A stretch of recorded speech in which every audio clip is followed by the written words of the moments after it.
Εδώ είμαστε λοιπόν, μέρος δεύτερο, Dr. No, Βασίλης Δομικός στα μικρόφωνα, εδώ πάντα στον Επικοινωνία 94 FM, στο Δημοτικό Ραδιόφωνο, στο όμορφο Ηράκλειο Αττικής και κάπου στα Πέριξ θα κινηθούμε, κυρίες και κύριοι, και όταν λέμε στα Πέριξ θα πάμε στο γειτονικό επίσης όμορφο προάστιο, μιλάω για την Πεύκη και τη Λυκόβρηση, και θα μας λύσει ένα ερώτημα ο Γιώργος ο Κουσίσης.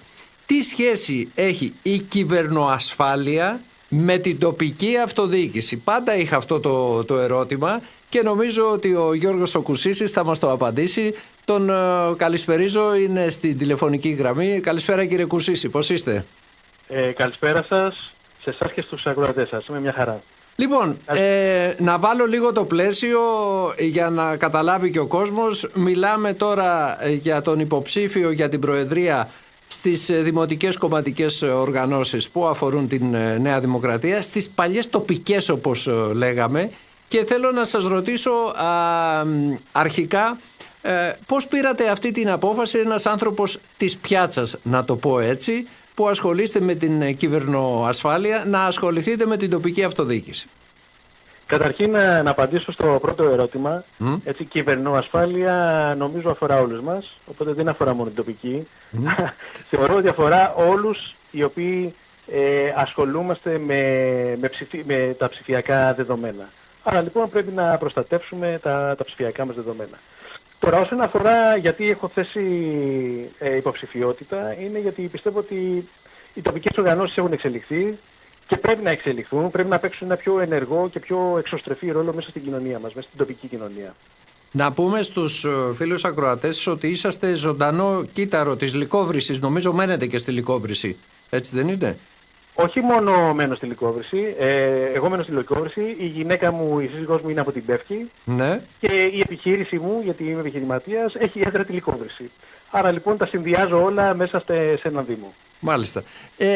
Πώς σας ψήσανε, να το πω έτσι απλά και λαϊκά, να κατέβετε ως πρόεδρος στην τοπική της Νέας Δημοκρατίας?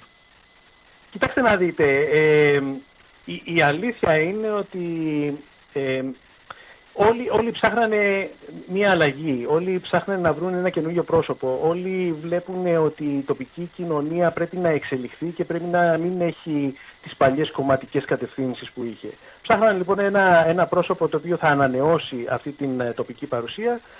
Απευθύνθηκαν πάρα πολύ στο δικό μου το πρόσωπο, τους ευχαριστώ για αυτό και γι' αυτό το λόγο αποφάσισα, γιατί εάν δεν το αποφασίσουμε, αν δεν αποφασίσουμε να κάνουμε πράξη κάτι καλύτερο για τον τόπο μας, για τον τόπο στον οποίο ζούμε, για τη γειτονιά μας, νομίζω δεν έχει μέλλον. Άρα λοιπόν εγώ είπα ότι θα το κυνηγήσω, θα βγω μπροστά και έτσι και έκανα. Μάλιστα. Το ρεπορτάζ λέει, και επειδή είμαστε και όμορος δήμος, ότι υπάρχει μία δυσαρέσκεια όσον αφορά το πρόσωπο της νυν Προέδρου και ότι χρειάζονται μία αλλαγή. Ισχύει αυτό το ρεπορτάζ, το επιβεβαιώνετε? Κοιτάξτε να δείτε, γι' αυτό το λόγο εγώ βγήκα μπροστά, γιατί όλοι θέλουν αυτή την αλλαγή. Εγώ θεωρώ ότι αν οι κάτοικοι της Λυκόβρησης Πεύκης είναι ικανοποιημένοι από τη δουλειά, τις ενέργειες, τις εκδηλώσεις, την επικοινωνία, τις συμπεριφορές που έχει η σημερινή τοπική οργάνωση, το Προεδρείο και τα μέλη, τότε θα έπρεπε να συνεχίσουμε αυτόν τον τρόπο. Όμως νομίζω ότι οι πολίτες θέλουν κάτι διαφορετικό και πιστεύω ότι εγώ εκφράζω αυτό το διαφορετικό. Και τους προτείνω με το δικό μου τρόπο να έρθουν στην κάλπη και να ψηφίσουν για μια αλλαγή. Εγώ δεν έχω βγει απλά για να ανταγωνιστώ την διοίκηση της τοπικής οργάνωσης. Για μένα που είμαι επιχειρηματίας και κινούμαι στην ανοιχτή αγορά, για μένα ο ανταγωνισμός είναι δοκιμασμένος και παραγωγικός. Δίνει μηνύματα που μας κάνει πιο ανταγωνιστικούς, πιο προσαρμοστικούς. Μας οθεί να γινόμαστε καλύτεροι σε αυτό που κάνουμε. Άρα λοιπόν εγώ βγήκα μπροστά και είπα ότι εάν πιστεύετε ότι κάνετε καλή δουλειά, ελάτε να το αποδείξετε και στις κάλπες. Μάλιστα. Τώρα έχω έρθει με ένα διαφορετικό μήνυμα. Να τρέξουμε λίγο το χρόνο, πάμε στις 23 που είναι οι εκλογές. Πάνε όλα καλά, ένα σενάριο και βγαίνετε πρόεδρος.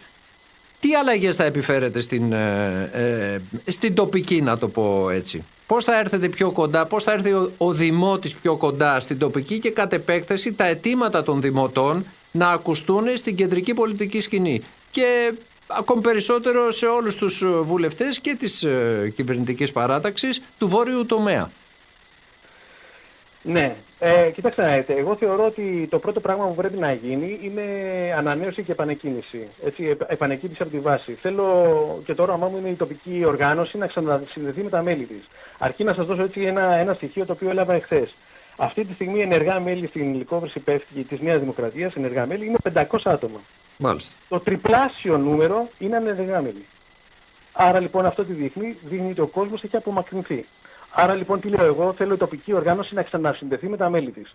Να δημιουργήσουμε ένα χώρο, ανοιχτό χώρο διαλόγου, όπου κάθε μέλος θα μπορεί να εκφράζει άποψη, να συμμετέχει, να συνεισφέρει. Και πώς θα γίνει αυτό? Πρώτα απ' όλα θα πρέπει να αποκτήσει μια φυσική έδρα. Αυτή τη στιγμή ένα σημείο αναφοράς. Αυτή τη στιγμή δεν υπάρχει κανένα σημείο αναφοράς, δεν υπάρχει έδρα. Δεν υπάρχει ένα γραφείο δηλαδή να λέει ο άλλος ότι υπάρχει εδώ, είναι τοπική.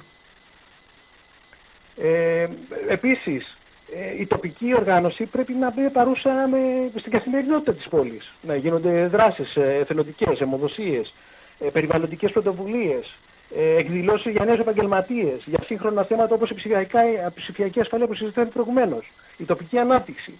Ναι. Άρα λοιπόν υπάρχουν πάρα πολλά θέματα, τα οποία δεν είναι θέματα τα οποία θα τα θέσω μόνο εγώ. Έτσι, θα υπάρχει ένα συμβούλιο, ένας διάλογος με τους ανθρώπους της τοπικής περιοχής, οι οποίοι θα ορίσουν πώς θέλει να κινηθεί αυτή η τοπική οργάνωση. Από ό,τι καταλαβαίνω, κύριε Κουσίση, πάμε για ένα rebranding, που η λέξη είναι και της μόδας τώρα, της τοπικής της Νέας Δημοκρατίας στην Πεύκη Λυκόβρηση. Αυτό καταλαβαίνω.